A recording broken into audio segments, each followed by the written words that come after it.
No one expected this. Just days after the world mourned the death of Pope Francis, his sister broke her silence, and what she revealed has left even the most devoted Catholics speechless. Hidden truths, emotional memories, and a side of Pope Francis the world never knew until now. As tributes poured in from every corner of the world following the passing of Pope Francis, many thought they had heard everything there was to know about the beloved leader of the Catholic Church. But then, completely out of the blue, his sister Maria Elena Bergoglio stepped forward. For years, she remained silent, rarely speaking to the media and keeping her private thoughts away from the public eye. But something about her brother's death compelled her to speak, and what she shared wasn't just touching. It was revealing, emotional, and in some ways controversial. In this video, we're going to explore everything Maria Elena revealed, including details about her brother's final days, personal regrets, untold stories from their childhood in Argentina, and the pressure he faced behind Vatican walls.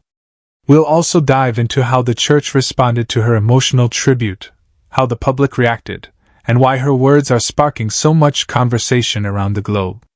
Stick around because as we go deeper, you'll hear some truly unexpected truths about Pope Francis, the kind that challenge the polished image many have held of him for years. And trust me, what Maria Elena said near the end of her statement left the room silent. For over a decade, Maria Elena Bergoglio, the only surviving sibling of Pope Francis, chose a life far from the public spotlight. While her brother, born Jorge Mario, rose to become one of the most recognizable religious figures in the world, Maria Elena remained in Argentina, living quietly, rarely granting interviews, and never once attempting to profit from her brother's fame. But following the Pope's death at age 88, something inside her shifted. She released a statement that was not orchestrated by Vatican officials, nor was it filtered through church media. It was raw. It was honest. And it was deeply personal. In her first televised remarks since his passing, Maria Elena said, "He was not just the Pope to me.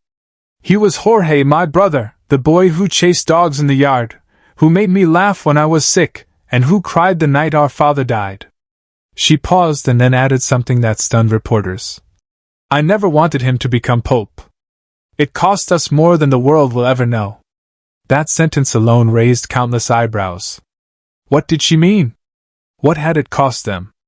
And why had she never voiced this before? In the days that followed, journalists and faithful followers alike began digging deeper. What else had Maria Elena hidden all these years? And why, of all moments, did she choose now to speak?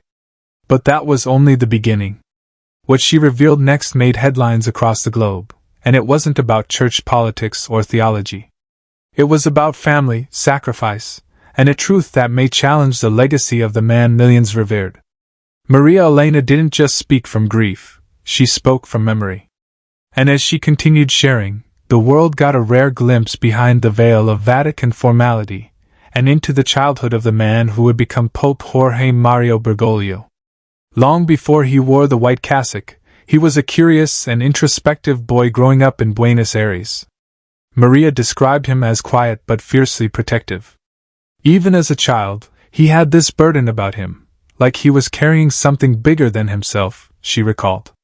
But what most people don't know is that before the church, there was someone else who shaped his soul. She spoke about their grandmother, Rosa, a devout woman with a strong moral compass and even stronger opinions. According to Maria, Rosa instilled a spiritual fire in Jorge that burned for justice, compassion, and penance. But here is where things took an unexpected turn. Maria revealed that as children, they endured deep personal trauma that Jorge carried with him all the way to Rome. "There was an incident in our family that left us all fractured. It was a betrayal, not of faith, but of blood. Jorge took it the hardest," she said. What exactly was this betrayal? According to Maria, it had to do with their father and a hidden truth that was covered up for decades, a secret second family. She stopped short of naming names but said that Jorge learned of this around age 12, and from that moment on, his innocence was stolen. He became obsessed with righteousness, perhaps in an attempt to cleanse the sins of the people he loved most. And here's the craziest part. Maria claimed that this hidden family dynamic heavily influenced Jorge's decision to become a priest. He didn't run to God because he felt called. He ran because he was trying to escape the shame, she said solemnly. That revelation stunned both Catholic insiders and longtime followers. Suddenly, the image of Pope Francis as a man of humility and self-sacrifice took on a new meaning. What if his humility wasn't just virtue, but also a form of personal atonement? Maria's words struck a nerve, not just because of what they said about the man, but because of what they suggested about the burdens he carried, burdens that may have shaped every decision he made as the head of the Catholic Church. And just when the public thought they'd heard the most shocking part, Maria hinted there was even more, something she said. The Church would prefer I never speak about. So, what was it? Keep watching because in the next section, we uncover the hidden Vatican file Maria claims her brother kept private until his death, and what was in it might just change church history forever. After Maria Elena's first wave of revelations shook the faithful and left many asking hard questions, she sat down for one final interview, one she hesitated to give. Her voice trembled, not from emotion, but from the weight of responsibility. She said she had debated for years whether to speak about this next part because it wasn't just about her brother. It was about secrets kept in the highest corridors of the Vatican, secrets Pope Francis took to his grave. You must understand, she began carefully.